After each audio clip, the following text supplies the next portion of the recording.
Pessoal, vamos falar sobre a situação na Ucrânia. Hoje, dia 22 de novembro, são 8 horas da manhã aqui no Rio de Janeiro, 2 horas da tarde lá em Kiev, no momento que eu gravo esse vídeo. Os russos bombardearam fortemente Kherson em resposta a um bombardeio ucraniano que aconteceu também no resto do Oblast, ali na região. Os ucranianos confirmaram planos de tomar a península de Kimburni, mas pedem silêncio operacional sobre isso. A gente não vai ter informações em breve. Os russos parecem muito preocupados com a perda da Crimeia. Já mandaram evacuar a cidade de Armiansk, os civis da cidade de Armiansk aqui na península. Nas outras regiões tem luta muito forte em Pavlivka e em Bakhmut. A gente vai dar uma atualizada como é que estão essas lutas ali. E ambos os lados estão acumulando muitas tropas aqui na região de Mariupol. A gente não sabe exatamente o que se pretende ali, mas vai acontecer alguma coisa. E, finalmente, os russos estão prevendo um recuo estratégico na região de Enerhodar. Parece que eles vão entregar essa região aqui para os ucranianos. Vamos entender esse assunto, esses assuntos todos em mais detalhes. Essas notícias foram sugeridas por César Lan, Dr. JJ, o Boy Magia de Jacarepe e várias outras pessoas. Obrigado aí ao pessoal que sugeriu a notícia. Obrigado a você que está assistindo o nosso vídeo. Se você gosta do nosso conteúdo, por favor, deixe o seu like e se inscreva aqui no canal, né? Pois bem,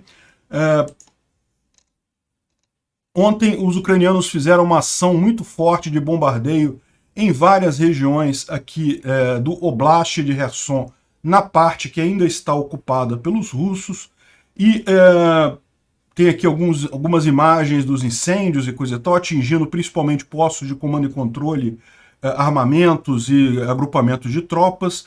E tem gente assumindo que isso vai ser por conta de realmente os ucranianos estarem com aquela ideia que foi mencionada ontem pelos oficiais americanos, de que essa seria a melhor hora para os ucranianos continuarem avançando ali em Kherson, né? Ou seja, não pararem no Rio, não se acomodarem ali no Rio. Eu não sei se é isso que está acontecendo, porque também isso pode ser explicado simplesmente por tentar diminuir a força do exército russo, atingindo os agrupamentos que tem ali, os locais de munição e coisa e tal, né? Mas, além disso, também houve a confirmação ontem pelo exército ucraniano que está em curso uma operação para tomar a península de Kimburni. É aquela península que tem aqui embaixo, a gente já explicou para vocês em outros vídeos a importância operacional dela, que é justamente a melhor forma dos ucranianos colocarem em pé na margem esquerda do Dnipro. Por quê? Porque essa região aqui é muito difícil dos russos suportarem aqui, se defenderem nessa região. Se os ucranianos, por exemplo, ultrapassarem nessa região aqui, eles ficam muito suscetíveis a ataques dos russos de todos os lados, mas aqui é muito difícil, é uma área pouco habitada, é uma área que tem muitos lagos e areais e atoleiros, de forma que é difícil para os russos fazerem o combate ali, né? Então, seria a melhor maneira dos ucranianos botarem um pé na margem esquerda do Dnipro e eventualmente lançarem depois uma campanha para retomar toda a margem esquerda aqui do rio Dnipro, né? Então, a gente já viu alguns dias que havia essa ação, que já haviam inclusive vídeos de botes, né, saindo aqui de Ochakiv em direção a essa parte aqui da península, que é a restinga de Kimburni, né? Então, a gente sabia que estava acontecendo alguma coisa, agora foi confirmado pelo exército ucraniano, mas de qualquer forma eles pediram silêncio operacional, ou seja, para ninguém mostrar imagem, ninguém falar como está o avanço, até eles terem pelo menos uma base estabelecida firme aqui na península, né? Essa informação foi dada tanto no Instituto para Estudo da Guerra, quanto na Natalia Rumeniuk, que é a secretária de imprensa para as forças de segurança da Ucrânia no sul, né? Então está confirmado aqui. E isso tudo com os ucranianos bombardeando essa área toda aqui e tentando pegar a península, parece que está realmente indicando que eles vão tentar continuar avançando a partir do rio. É um desafio grande, tá? Não é um desafio pequeno, não. Até porque corre aquele risco, como eu expliquei para vocês, deles terem o mesmo problema que os russos tiveram do lado de cá, de você ter dificuldade de passar as coisas aqui pelos rios, né? Os russos não têm um HIMARS tão preciso que possa destruir pontes na retaguarda, mas eles têm um monte de armas de artilharia e foguetes também que podem compensar a falta de precisão com a grande quantidade de foguetes, né? Ao contrário dos ucranianos que não queriam usar foguetes sem precisão para não matar os civis, os russos não vão ter esse tipo de cuidado. Enfim, vamos aguardar novidades aqui, né? É lógico, como os ucranianos bombardearam várias coisas aqui na região do Oblast de Kherson, os russos bombardearam a cidade de Kherson também, algumas regiões próximas aqui, pegaram coisas civis, mas também tentaram atingir pontos militares, então faz parte da guerra isso daqui, né? Não tem jeito. Um blogger russo, né, o Obraz Budushego, está sugerindo que o Kremlin está se preparando para a possibilidade da Ucrânia avançar na Crimeia até a primavera do ano que vem, né? Os críticos da guerra estão sendo suprimidos para preparar para mais decisões difíceis no futuro próximo. Eu não sei se essa decisão difícil vai ser na Crimeia ou se vai ser antes lá na usina de Enerhodar. A gente vai falar disso daqui a pouco, né? Aqui, ó. Ele está falando aqui exatamente nesse caso, olha só. Tudo está apontando para o fato de que o Kremlin vai transferir o controle da planta nuclear de Zaporizhia para a IAEA e então para Kiev. O roadmap disso, as etapas disso vão ser assinadas pelos diretores lá da IAEA, um argentino que é amigo do Papa, o Rafael Grossi. Moscou considera as condições de Zelensky, Grossi e Francis aceitáveis. Qualquer acordo com eles são legítimos, não importa o que diga o speaker da Duma, né, da Câmara dos Deputados lá. A Câmara dos Deputados não quer que a Rússia entregue a usina de Zaporizhia, mas aparentemente o Putin aceitou, né? O presidente vai trabalhar de acordo com o objetivo de manter o poder. Então, o cancelamento da demanda de Kiev para a saída de Putin do Kremlin foi uma mensagem espelhada para a falta de desejo de tirar Zelensky do poder. Olha o que aconteceu. Alguns dias atrás, o Putin fez realmente uma mensagem no jornal lá da Rússia falando que eles não têm interesse nenhum em tirar o Zelensky do poder. E parece que agora o Zelensky também fez uma mensagem desse tipo, quando ele elencou as diversas coisas que a Ucrânia quer para chegar na paz, ele tirou um requisito que havia antes, que era a retirada de Putin do poder. Ou seja, o que a gente pode estar vendo aqui é justamente uma negociação no sentido de Putin, tudo que vai sobrar para ele vai ser continuar no poder na Rússia, né? E nesse acordo aí que está sendo costurado, já está, pelo visto, passar a usina de Enerhodar, voltar ao controle ucraniano, ou pelo menos da IAEA, né? A gente vai falar sobre isso mais adiante. A realidade é que a ameaça de uma ofensiva pelas Forças Armadas ucranianas na Crimeia na primavera de 2023 criou um risco político inaceitável para o Kremlin, junto com a segunda onda de mobilização no evento dessa ofensiva. Assim, um derivado desse novo acordo é apertar os parafusos nos críticos dessa SMO, Special Military Operation, Operação Militar Especial. A guerra, né? Que lá na Rússia não pode chamar de guerra, é Operação Militar Especial. Aqueles que podem não gostar da saída das tropas de Enerhodar, o processo de fazer mais e mais decisões difíceis, ou seja, retirada de tropas, começou no Conselho de Segurança e já foi iniciado. O que ele está dizendo aqui? Que eles estão calando os críticos, os bloggers militares, aquelas pessoas críticas que estão criticando essas ações dos russos de retrair, né, de evacuar determinados lugares. Parece que isso daí é o que está sendo a ideia do Kremlin. O Putin, a essa altura, já está em modo, a única coisa que resta a ele é se manter no poder, o resto todo ele já não espera nada, né? Agora, ele está dizendo aqui que ele espera muita briga com esses próximos eventos aí, essas próximas decisões difíceis que a Rússia vai ter que tomar, né? Lembra que decisão difícil ele está se referindo, evidentemente, a retirada de Kherson. O general Surovikin, que é o comandante das tropas russas, falou que eles teriam que fazer tomaram algumas decisões difíceis, e a decisão difícil que eles tomaram foi justamente recuar da margem direita do Dnipro, né? Isso aqui é um apoiador também, um blogger apoiador lá da Rússia, que está falando sobre a evacuação de crianças e mulheres de Armiansk, no norte da Crimeia ocupada, né? Então, aqui, nessa região aqui, Armiansk é a primeira cidade da Crimeia ocupada, né? Uma cidade bem aqui no norte da península, bem onde fica a passagem. Por que essa cidade é importante estrategicamente? Porque, lógico, né? Se os ucranianos forem retomar a Crimeia, eles têm que passar por Armiansk. Não tem alternativa, né? Além disso, tem um outro motivo também, que é o seguinte, dependendo do alcance do HIMARS, se você tiver um HIMARS com um limite de alcance só um pouquinho maior, você já consegue atingir Armiansk aqui a partir do lado direito do Dnipro. Então, eles estão esperando muitas ações ucranianas nesse sentido, né? Aqui o Defmon ele faz uma thread sobre isso, falando que os russos estão planejando melhorar a estrada que tem sobre a restinga de Arabat, para permitir uma melhora na logística, né? Então ele está falando aqui, ó, esse círculo azul aqui é o alcance do HIMARS na margem direita, então dá para ver que chega em Armiansk, isso é um dos problemas que o pessoal está mencionando. Só que, além disso, dessa passagem aqui, né, os russos podem usar também essa ponte aqui para atravessar para o lado de lá.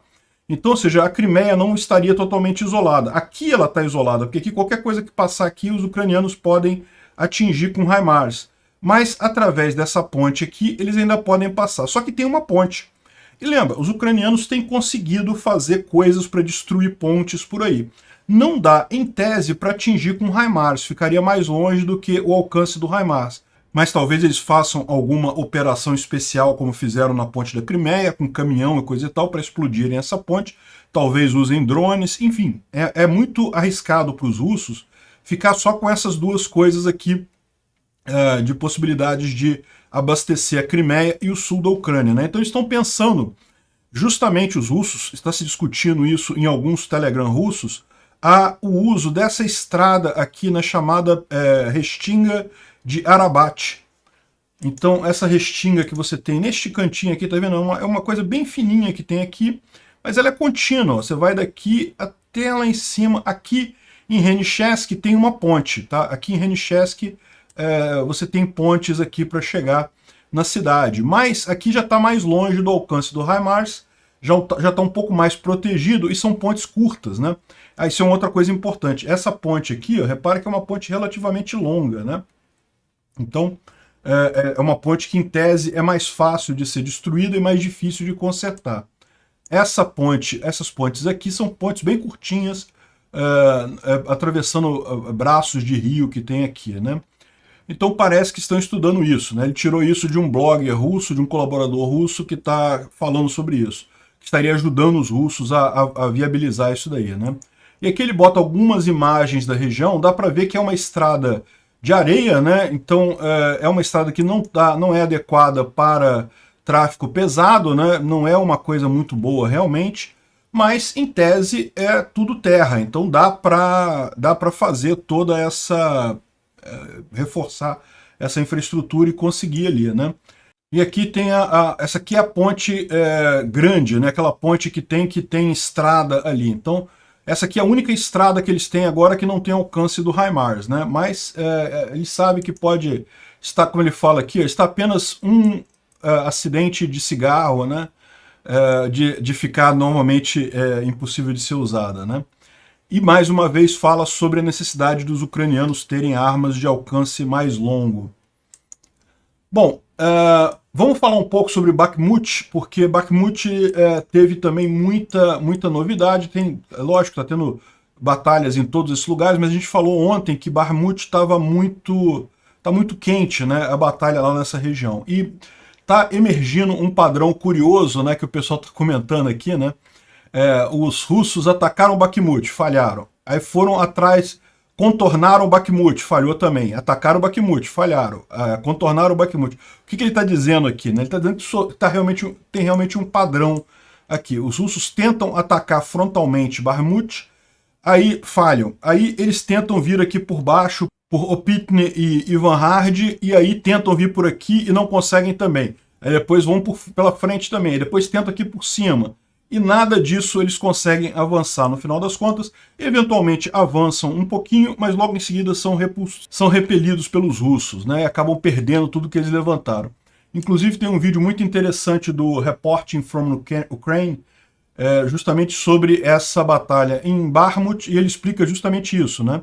Que os russos estão mais ou menos nessa linha aqui, e que o que eles tentaram ontem foi tomar Opitne e Ivanhard para vir por aqui, e os ucranianos fizeram um ataque de flanco aqui, e não conseguiram. Aí depois os russos conseguiram avançar um pouco aqui na frente, fizeram ataques grandes, conseguiram avançar alguma coisa, mas depois os ucranianos retomaram a coisa toda, expulsaram os russos completamente daqui.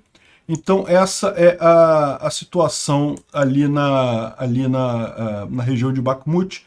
Parece que o último ponto foi os ucranianos conseguiram evitar essa última ofensiva russa, né, à custa de muitos russos. Por quê?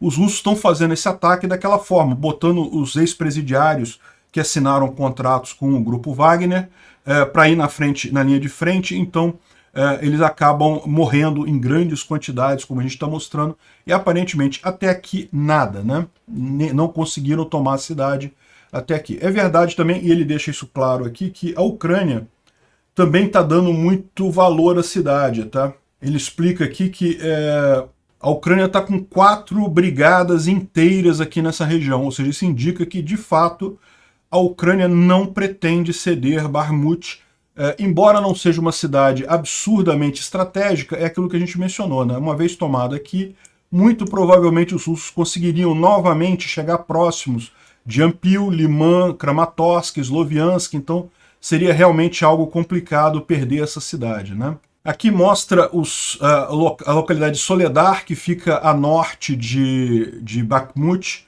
e os ucranianos atingiram a cidade ali, porque uma parte aqui de Soledar está nas mãos dos russos, né? Então repara que isso aqui, houve bombardeio ucraniano nessa parte da cidade que está nos russos. A batalha em Soledar está mais ou menos nessa região aqui. Tem regiões que estão ocupadas pelos ucranianos, tanto que os russos estão bombardeando aqui, mas tem região também ocupada pelos russos aqui, né? E um outro movimento interessante em Mariupol estão passando vários comboios de unidades para Huliapol, né? Huliapol é essa cidade mais aqui em Zaporizhia. Essa cidade aqui, ela está na mão dos ucranianos, mas existe uma grande concentração de tropas dos dois lados, né? Os russos estão aqui em Polory e planejam avançar nessa direção, e talvez os ucranianos também estão acumulando tropas aqui.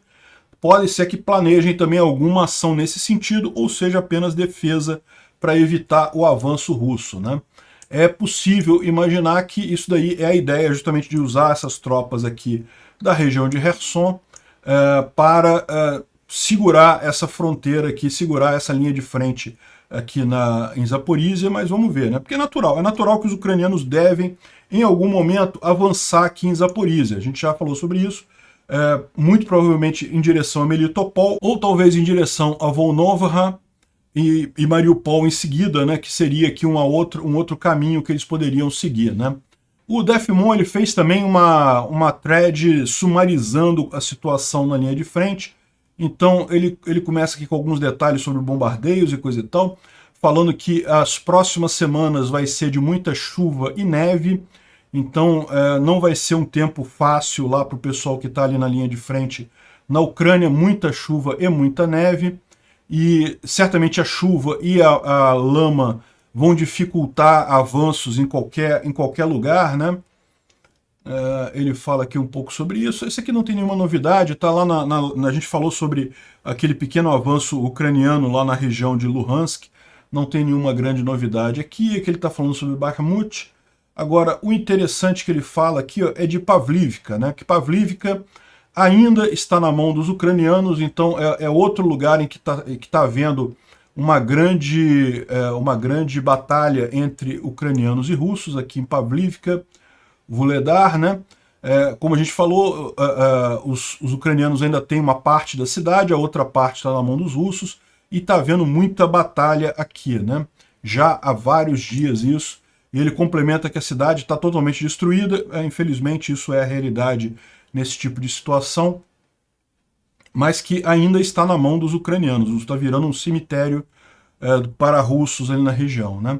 Aqui ele fala também sobre ambos os lados estão acumulando tropas ali na região de Zaporizhia, ou seja, em Ruliapole. Ele fala que não sabe se isso vai ser uma operação apenas de informação ou se existem realmente planos para alguma ofensiva nessa área, né? Uma outra coisa interessante que ele fala aqui, a gente não tem tratado muito disso, mas está havendo também uma tentativa russa de avanço aqui em Donetsk, né? Não apenas aqui em Pavlivka e Vuhledar, mas também em outras regiões aqui. Porém, até aqui está tudo sendo barrado adequadamente pelos ucranianos, né? O Instituto para o Estudo da Guerra, ele traz aqui algumas informações interessantes sobre primeiro a questão do problema de Zaporizhia, né? Da planta elétrica nuclear de Zaporizhia. Vocês sabem, é aquela planta de Enerhodar, essa planta fica aqui. Ela foi tomada pelos russos logo no iniciozinho da guerra, né? E os russos têm operado essa planta em condições bastante complicadas. Vários bombardeios acontecem na planta, feitos pelos próprios russos, né? Porque é interesse dos russos atacar essa planta. Então, o mais recente foi nos dias 20 e 21, houve 2 bombardeios grandes aqui. O que ele fala aqui é 2 dias de bombardeio causaram danos amplos na planta elétrica nuclear de Zaporizhia, que é Enerhodar, né? E a IAEA disse que não há dano, não há risco imediato para a segurança, mas que a integridade dos reatores nucleares são realmente algo complicado. Os locais de armazenamento de combustível nuclear e etc, né? Então, é aquilo que a gente mencionou, né? Os reatores mesmo ficam nessa região aqui, que é justamente onde os russos fizeram uma base militar deles, botaram um monte de equipamento militar ali. O bombardeio foi nessa região aqui da planta elétrica, mas é lógico, isso daqui não quer dizer que... Tudo isso daqui serve justamente para dar apoio a esses reatores que estão aqui, né? Então é preocupante esse bombardeio, foi um bombardeio feito pelos russos, e isso é mais uma crítica que está acontecendo lá nessa região. Essa negociação já está há algum tempo. Como a gente viu, existe uma negociação já há algum tempo para os russos cederem o controle da IAEA, da planta de Enerhodar, para a IAEA, né? Que é a entidade da ONU. Ela passaria a operar aquilo ali. Ficaria uma área que nem russos nem ucranianos podem entrar, né? Como o Instituto para o Estudo da Guerra continua aqui, esses bombardeios que os próprios russos fazem na usina é provavelmente parte de um plano de informação russo tentando diminuir o apoio do Ocidente à Ucrânia e tentar colocar o controle russo da planta como essencial para evitar catástrofe nuclear, né? Então, isso é por isso que os russos atingem lá a própria usina, né?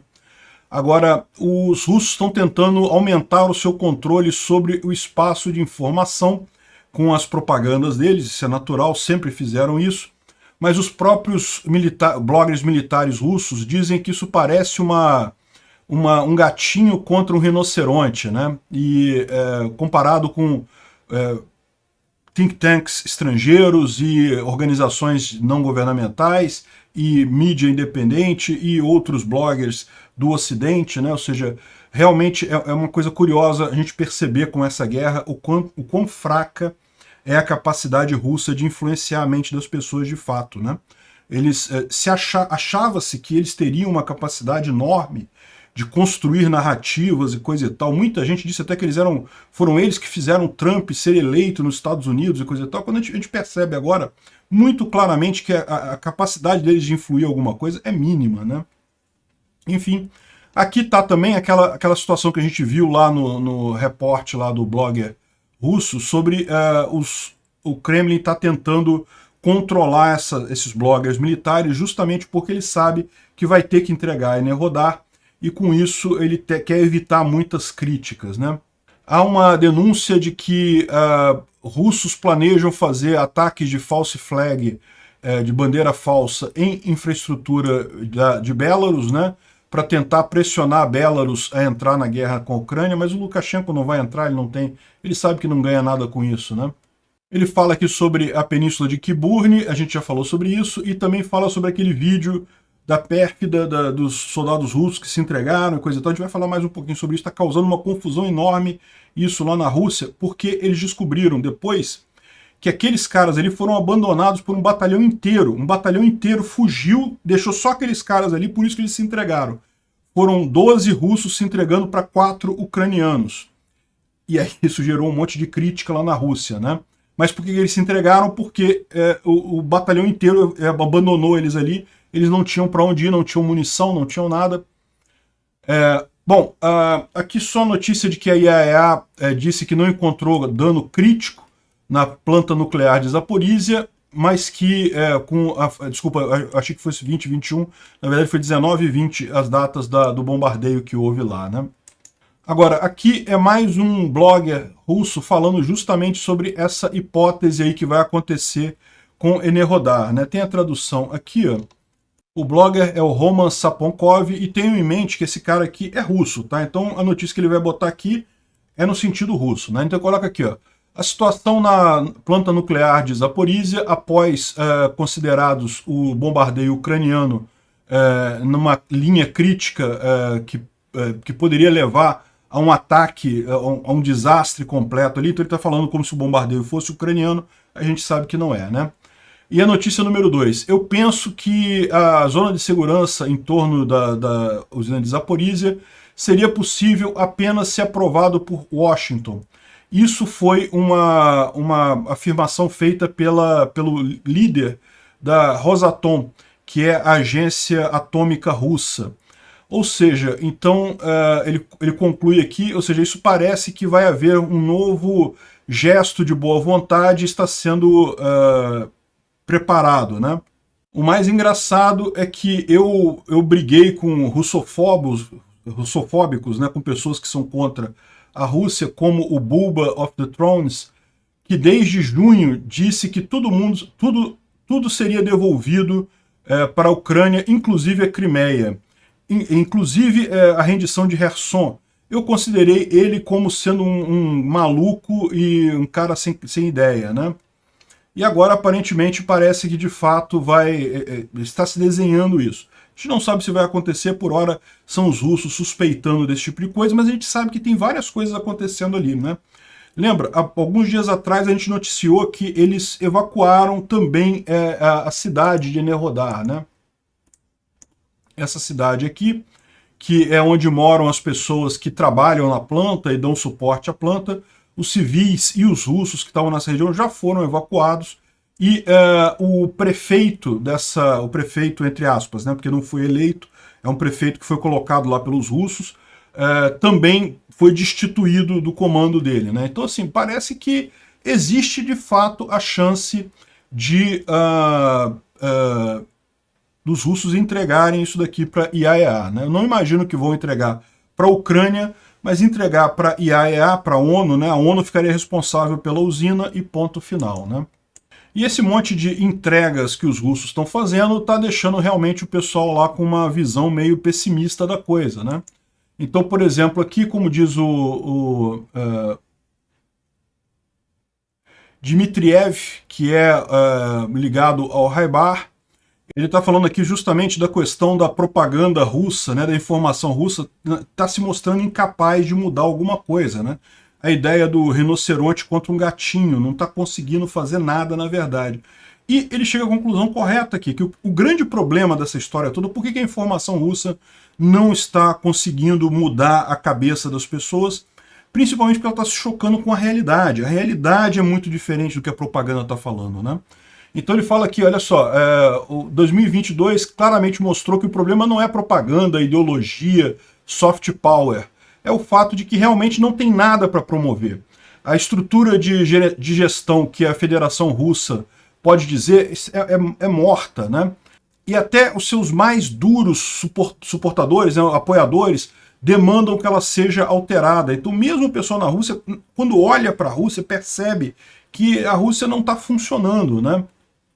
Então, não adianta dizer aqui que é uma cidade nos céus e coisa e tal, que a Rússia é uma fortaleza da cristianidade e de valores tradicionais, mas no final das contas é um Estado que não consegue consertar janelas e que pilhou as indústrias e que está fora do seu orçamento e que não consegue produzir um drone a partir de... bom, eu não vou usar o palavrão aqui que ele usou, mas enfim... O que ele está dizendo no final das contas, o que está se mostrando é a ineficiência nua e crua da Rússia, né? E isso significa que qualquer tentativa de propaganda vai ser uma imitação. Como que está acontecendo agora? As pessoas estão simplesmente implorando por uma porção de convencimento de propaganda que permitam que elas durmam num sonho de sonhos intoxicantes por pelo menos mais um dia, né? E não tem jeito, ninguém se pergunta a questão, o que a gente está falando para as pessoas? A realidade está aí fora. Para entender o que está acontecendo, você só precisa mergulhar na realidade. Eu recomendo que todo mundo visite isso, né? Ou seja, o que ele está colocando aqui é justamente aquela ideia que falou lá no Instituto para Estudo da Guerra, que a propaganda russa é um gatinho batendo num rinoceronte chamado realidade, não conseguem mudar nada, né? Tem um outro canal aqui, aí entrando naquele caso dos soldados que se renderam e acabaram mortos e coisa e tal, e o Veteran Notes está dizendo que qual que era a situação ali, né? E eles estão linkando isso com aquele caso dos 500. O que é 500? 500 é a dispensa porque a pessoa se recusou a lutar, né? Então eles chamam de 500 da cadeia e coisa e tal. Você lembra, a gente mostrou um vídeo agora há pouco tempo atrás dos russos que se recusavam a lutar e eram presos e coisa e tal. Mas aí o pessoal tá falando aqui que literalmente no verão todos os bloggers militares estavam revoltados com o grande número dos chamados 500, que recusam ir para a guerra. Todo mundo estava falando sobre a necessidade de fazer alguma coisa, então eles começaram a fazer alguma coisa, né? Pressionem os homens, né? Obriguem eles a ir para frente de forma forçada, né? E a tragédia que aconteceu lá em Makivka foi que todos os bloggers estão agora com tanta pena e coisa e tal, é justamente uma consequência do fato de que esses mobilizados são simplesmente fracos em espírito, extremamente instáveis na batalha. Eu vou dizer isso em texto claro, eles apenas fogem no primeiro problema. No vídeo em Makivka a gente vê pessoas vestidas, equipadas com o body armor, né, com armadura de corpo, todo mundo tem um capacete, soldados que estupidamente se renderam para 4 ucranianos. Ele está usando o termo nazis aqui, porque você sabe, esse cara aqui é um russo que está falando isso daqui, né? 12 soldados equipados se renderam para 4 inimigos sem luta. E eu vou dizer mais, eles foram deixados sozinhos em Makivka, porque os próprios comandantes, os próprios companheiros deles, que também eram todos mobilizados, estupidamente abandonaram eles. O batalhão inteiro escapou. Então, ou seja, o que ele está dizendo aqui? O pessoal estava reclamando que muitos soldados desistiam de lutar, não queriam ir lutar. Aí o pessoal forçou a barra, aí o Putin fez a mobilização, obrigou todo mundo a ir lutar. Só que aí você tem um pessoal que vai lutar, mas sem convicção. Quando tem o primeiro problema, o pessoal foge. E ele faz questão de avisar que esse pessoal aqui não estava faltando uniforme, não estava faltando arma, não estava faltando armadura, capacete, nada. Eles tinham tudo. E, no entanto, se renderam do mesmo jeito, né?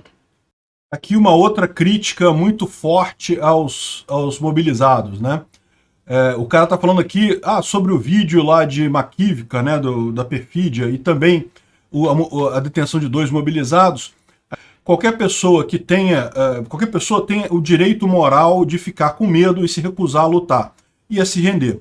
Outra coisa de acordo com as regras da guerra, isso pode acabar mal para eles, né? Ou seja, a pessoa tem o direito de fazer isso, mas pode acabar mal.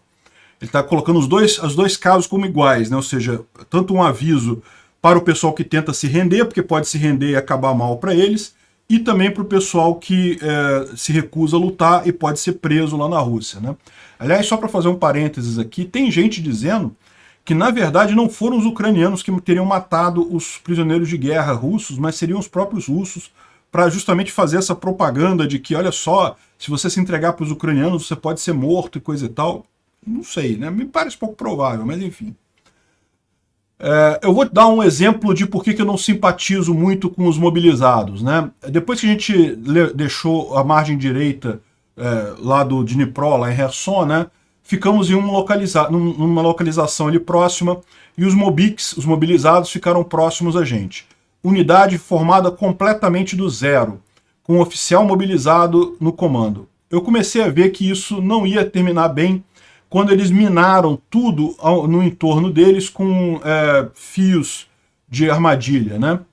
Isso perto das próprias casas deles, né? Os nossos soldados mais experientes sinalizaram onde estavam os acionadores, né? Além disso, eles botaram uma estação de abastecimento, ou seja, um tanque, né, com combustível para abastecer os carros da região ali, né? E a gente falou para eles, olha, esconde esse tanque de combustível e traz e abastece o equipamento um por um. É melhor do que você manter isso próximo das tropas, porque os ucranianos podem lançar um míssil para destruir tudo ali, né? E o cara falou, não, mas não sei o que lá, e coisa e tal. Aí na terceira vez que ele falou com o cara, que o cara aceitou deixar o caminhão mais longe das tropas deles. Mas o que ele está falando eu não tenho simpatia pelos mobilizados. Eu acho que até a maior parte deles tem boa intenção, mas no final das contas pode prejudicar mais do que ajudar, né? É aquele negócio, é uma aposta realmente complicada que os russos fizeram com essa mobilização. Bom, estão chegando aí uma grande ajuda militar da Suécia, 287 milhões de dólares em equipamentos militares, principalmente sistemas de defesa aérea, o que é uma coisa extremamente positiva. A OTAN também está aumentando a produção de armas para ajudar a Ucrânia, né? Já está cogitando o fim dos estoques da OTAN e dos Estados Unidos. Não é isso, tá? É porque, na verdade, está chegando próximo do chamado limite de segurança, né? A OTAN, evidentemente, não vai dar para a Ucrânia as armas que ela precisa para se defender. Então, está chegando próximo desse limite, eles estão aumentando a produção de armas justamente para atender a Ucrânia, né? E não só a OTAN, como os Estados Unidos também assinou mais de 2,6 bilhões em contratos para repor o arsenal deles, justamente para poder continuar também fornecendo armamento para a Ucrânia. Está tendo um papo por aí em alguns bloggers russos sobre um plano Marshall para a Rússia.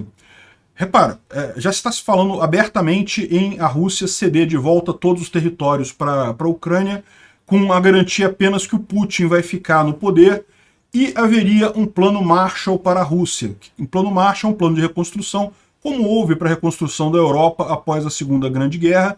Já está prometido um para a Ucrânia certamente terá um plano Marshall para permitir a reconstrução do país, e parece que a Rússia está pleiteando isso, ou seja, o Putin colocaria o chifrezinho dele de volta dentro lá da casinha dele, e botaria o chifre para baixo, ficaria lá no Kremlin, a garantia que ele quer é que ele continue no Kremlin, não vai haver tentativa do Ocidente de derrubar ele, né, porque ele certamente vai ficar muito fragilizado, e que faria um plano Marshall para recuperar a economia russa.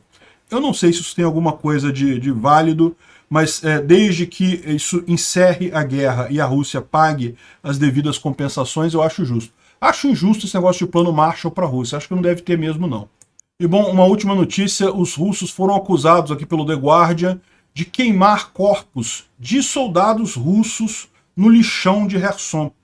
Isso é uma coisa que a gente já ouviu alguns relatos disso, né? Porque a Rússia ela promete uma indenização enorme para a família em caso de morte de soldado. Então o que tem acontecido muito é soldado que desaparece. Não tem a morte oficial computada lá pelos russos, justamente para não ter que pagar a indenização para a família, né? E isso daqui seria alguma coisa que encaixaria nessa história. Pode ser que isso confirme essa história, que os russos, ao invés de reconhecer a morte dos próprios combatentes russos, eles queimem os corpos para que esses combatentes fiquem desaparecidos, né? Fiquem sem nenhuma informação, e aí demora mais tempo até serem confirmadas as mortes, e daí o pagamento de indenização à família, né? Mas um absurdo, os caras não respeitam nem os próprios soldados. Obrigado por assistir o vídeo até o final. Além de curtir, compartilhar e se inscrever no canal, considere se tornar patrocinador com valores a partir de R$ 1,99. Clique no botão Seja Membro abaixo para saber as condições e vantagens de patrocinar o canal. Mais informações sobre o nosso projeto, visite nossos sites indicados na tela.